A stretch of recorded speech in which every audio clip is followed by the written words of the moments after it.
membaca diri. Maka diri yang Bapak Ibu baca itu yang disebut namanya kitab nafsiyah. Jadi diri ini disebut namanya kitab nafsiyah. Jadi di kitab-kitab manapun Bapak Ibu baca, tidak akan pernah berjumpa dan bersua tentang alamat kewujudan diri Allah. Kalau kita ingin bisa berjumpa, bersua tentang alamat Allah, ingin berjumpa dan bersua dengan kewujudan kezahiran Allah, ingin berjumpa kita akan keberadaan Allah, maka nama kitab yang mesti Bapak Ibu pelajari, yang Bapak Ibu pahami namanya kitab nafsiyah. Kitab nafsiyah itu diri dan ini dia. Kitab nafsiyah itu yang disebut namanya Al-Quranul Azim. Tuh. Kitab nafsiyah ini yang disebut namanya Al-Quranul Azim. Apa artinya itu? Al-Quranul Azim, inilah dia. Inilah rahasia Al-Quran. Makanya ada namanya Al-Quranul Azim, ada namanya Al-Quranul Hakim. Mana yang Al-Quranul Hakim? Al-Quranul Hakim, inilah yang disebut namanya alam semesta. Ini Al-Quranul Hakim, itu yang disebut namanya alam tadi. Alam semesta ini namanya Al-Quranul Hakim. Sedangkan diri Bapak Ibu disebut namanya Al-Quranul Azim. Makanya ketika orang setelah membaca Al-Quran, maka dibacanya apa? Shadaqallahul Azim. Sementara yang ditulis oleh para sahabat, Zaid bin Sabit, 10 sahabat penulis Al-Quran, dibuat 5, maka yang dibuat itu namanya Al-Quranul Karim. Jadi Al-Quranul Karim itu yang ditulis oleh para sahabat, juru tulis itu. Lalu kita baca sampai pada saat sekarang ini, ada di rumah kita, ada di masjid, ada di surau, yang dicetak di pabrik. Itu disebut namanya Al-Quranul Majid. Jadi kesempurnaan Al-Quran itu pada diri sendiri. Inilah yang dijelaskan oleh Aisyah kepada sahabat. Ya Aisyah, bagaimana akhlaknya Rasulullah itu ya Aisyah? Akhlaknya Rasulullah itu khuluquhul Quran. Akhlaknya Nabi itu Al-Quran. Kalau engkau ingin melihat Al-Quran berjalan, maka lihatlah Rasulullah itu. Lihatlah akhlaknya, lihatlah kepribadiannya. Rasulullah itulah dikatakan Al-Quranul Azim. Al-Quran yang berjalan. Dialah yang mampu memahami, menerjemahkan isi kandungan Al-Quran dalam kehidupannya. Maka inilah yang dijelaskan oleh baginda Rasul sebagai Al-Quranul Azim yang sempurna pada dirinya. Dijelaskannya lah tentang perkara akidah. Ini yang disebut namanya tauhid. Ini yang dikatakan namanya iman. Disempurnakannya tentang perkara ibadah. Ini yang disebut namanya fikih. Ini yang dikatakan namanya Islam. Disempurnakannya pula perkara akhlak. Ini yang dikatakan tasawuf. Dan itu pula yang dijelaskan tentang ihsan. Beliau itu semuanya. Maka Al-Quranul Azim itu, itulah yang qadim. Qadim. La sautun wala harpun bil haqqi ilallah. Tidak ada huruf, tidak ada suara, yang ada hanya Allah semata-mata. Makanya Al-Quranul Karim, ya, Al-Quranul Majid, itu yang menulisnya adalah Al-Quranul Azim nih, manusia nih. Nah, siapa manusia? Manusia itulah kenyataan akan diriku, kata Allah. Itulah Al-Quran itu, sempurnanya itu. Nah, ini yang disebut namanya yang tersirat. Nah, jadi yang tersirat itu yang disebut kauniyah, yaitu alam semesta dan diri. Jadi untuk membaca alam semesta dan diri, panduannya harus membaca kauliyah yang tersurat, ya, Al-Quran, Al-Quranul Karim itu. Ini dia. Kalau tidak ada Al-Quranul Karim, bagaimana Bapak Ibu mampu membaca alam, mampu membaca diri? Bagaimana kita mampu mengenal akan rahasia diri ini? Nah, jadi kitab yang ada pada diri kita itu disebut kitab nafsiyah. Kitab nafsiyah itulah sebenarnya yang ada pada diri. Kitab nafsiyah itu baru dituliskan lagi namanya. Ya, kitab nafsiyah yang ada pada diri ini baru dikeluarkan kitabnya. Ya, ini namanya insan robbani. Itu namanya insan kalifatullah. Itu namanya siapa Tuhan. Itu namanya kasab. Itu namanya apa lagi? Arif bila. Itu namanya wali mursyid. Ini belum, tunggu aja lagi nih. Tuh, udah dituangkan ke situ. Kita nafsiyah tuh. Itu rahasianya. Makanya orang yang tidak mau mengenalkan dirinya, tidak mau memahami rahasia dirinya, kata Allah, maka mereka itu adalah orang-orang yang menantang aku. Padahal yang menciptakan dan menjadikan dirinya aku, kata Allah. Maka dia terang-terangan, kata Allah, fa'iza huwa khasimun mubin. Dia nyata-nyata menantang aku secara terang-terangan, kata Allah. Wastakbaru anha. Lalu dia berbuat sombong. Sombong dia. Ya. Karena tidak kenal Allah, tak butuh lagi. Ketika dia berbuat sombong, dia telah menantang Tuhan. Tidak lagi mau mengenali, mau memahami rahasia dirinya. La tufattahu lahum, kata Allah. Tidak kami bukakan bagi mereka itu abwabus sama, pintu-pintu langit. Nah, ada langit yang terjauh di luar diri. Ada langit yang terdekat pada diri. Inna zayyana sama dunia bizinatil kawakib. Kami akan menghiasi langit-langit yang terdekat itu dengan bintang-bintang yang bercahaya. Langit yang terdekat yang Allah maksud Bapak Ibu, bukan yang di luar diri ini.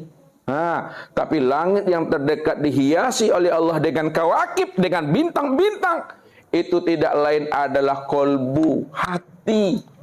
Jadi langit yang terdekat itu maksudnya adalah hati Bapak Ibu. Kolbu, ini yang langit terdekat. Inna zayyana sama'ad dunya bizinatil kawakib. Aku hiasi ya langit dunia itu, hatimu itu, kolbumu itu dengan bintang-bintang. Maksudnya apa? Dengan iman, cahaya tauhid. Itu maksudnya. Makanya kami tutup pintu langit, itu maksudnya kami tutup hati mereka. Nah, itu maksudnya. Ketika hati mereka sudah kami tutup, maka disitulah hati mereka itu menjadi kafir, kata Allah. Jadi kafir itu maknanya tertutup. Tertutup dari apa? Tertutup daripada mengenal akan Allah yang menjadi rahasia dirinya. Ini pintu langit. Hati inilah Bapak Ibu, inilah landasan kita untuk bermi'raj kepada Allah. Hati inilah wadah untuk masuk ke alam malakut. Hati inilah wadah untuk masuk ke alam lahut itu. Hati inilah wadah untuk berliqa, untuk bermi'raj dengan Allah itu. Mana yang dikatakan kolbu, mana yang dikatakan hati sebagai pintu langit? Nah, kita lihat. Allah katakan bahwa aku ciptakan anak Adam itu, ya, cucu Adam itu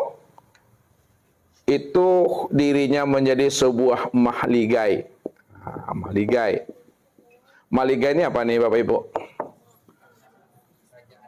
Kerajaan, istana. Jadi Allah ciptakan diri kita ini sebuah mahligai, istana atau kerajaan.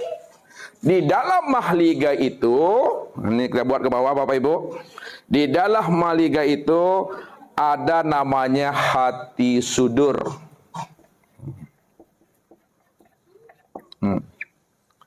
Jadi di dalam mahligai, ini yang diri kita ini kalau biar gak jale sama Bapak Ibu, nih kita buat orangnya ini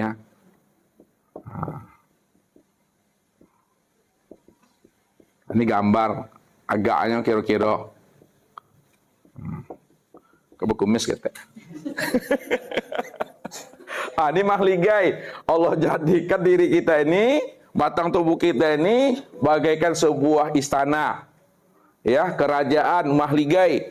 Di dalam mahligai itu ada namanya hati sudur. Hati sudur nih, hati sudur. Ya, sudurinas, sudut hatimu. Nah, di dalam hati sudur itu ada namanya hati fuad. Nah, hati fuad. Jadi hati fuad itu di dalam hati sudur letaknya. Di dalam hati fuad itu ada namanya hati kulub. Hati kulub. Di dalam hati kulub itu ada namanya hati sagofa. Nah, sagofa itu yang disebut namanya hati bahjatul kulub. Nah, bukan mbah, tapi bahjatul kulub. Nah, di dalam hati sagofa atau bahjatul kulub ada namanya hati lub. Nah, lubban. Nah, lubban. Di dalam hati lubban itu ada namanya ruh. Nah, ya. Di dalam hati lubban itu ada ruh. Di dalam ruh itu ada sir. Nah, di dalam sir itu, disitulah ada nur. Nah, di dalam nur itulah aku, kata Allah.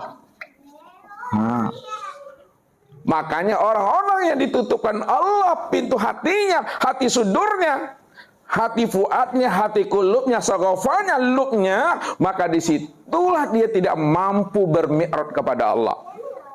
Disitulah dirinya terdinding dan terhijab untuk berjumpa dan liqa dengan Allah. Allah telah menggembok dan mengunci mati hatinya. Khatamallahu ala qulubihim itu. Kalau Allah dah gembok hati kita, kalau Allah dah kunci mati hati kita, siapa yang mampu membuka hati yang telah tergembok oleh Tuhan? Melainkan Allah itu sendiri yang mampu membukanya.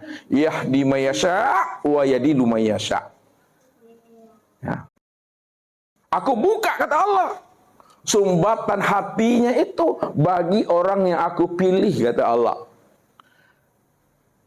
Dan aku ta'amu, kata Tuhan. Ta'amu itu. Allah itu tak mau dia, ya, membuka pintu hati manusia yang terkunci itu kalau dia tidak mau untuk memberi hidayah dan petunjuk kepada dirinya. Disebabkan apa? Allazina kazzabu bi ayatina wastakbaru anha. Karena mereka termasuk orang-orang yang membelakang punggung untuk mengenal dan memahami aku. Makna hakikatnya, apabila Bapak Ibu menolak akan kehadiran Allah pada diri, siapa yang menolak akan kewujudan Allah pada diri, maka itulah orang yang membelakang punggung daripada Tuhan. Itulah yang menantang Tuhan. Itulah yang hakikat takbur, hakikat sombong itu, Bapak Ibu. Itulah yang Allah kunci itu. Tidak aku beri mereka hidayah, tidak aku beri mereka petunjuk. Kalau Allah tidak memberi mereka hidayah petunjuk, andai kata mereka beramal, amal mereka tak menembus 7 petala langit. Itu bahasa syariatnya. Tak naik amalnya, turun amalnya. Ketika turun amalnya, maka hati ini tidak ada nikmatnya dalam beribadah. Kolbu kita ini tidak ada terasa asiknya dalam beribadah. Tidak ada rasa bermanja-manja dengan Allah. Karena Allah tidak pernah menghidupkan rahasia dirinya ke dalam kolbu yang telah terkunci itu. Inilah ibadah yang dilakukan itu hanya sebatas ibadah batang tubuh saja, Bapak Ibu. Ya, kalau ibadah batang tubuh itu, ya batang tubuh ini, Bapak Ibu, ala usang batang tubuh, ala lapuk, ala lusuh, beribadah tapi tidak ada nilainya, tidak ada hasilnya. Wahum yahsabuna annam yuhsinuna sun'a. Mereka mengira dan menyangka diri mereka telah melakukan ibadah dan ketaatan, kata Allah, padahal mereka ala takicu di nantarang, kata Tuhan. Ya. Takicu di nanggalo biasanya itu kelipah, tapi takicu di nantarang sakit bananya hati. Karam di tengah lautan biasanya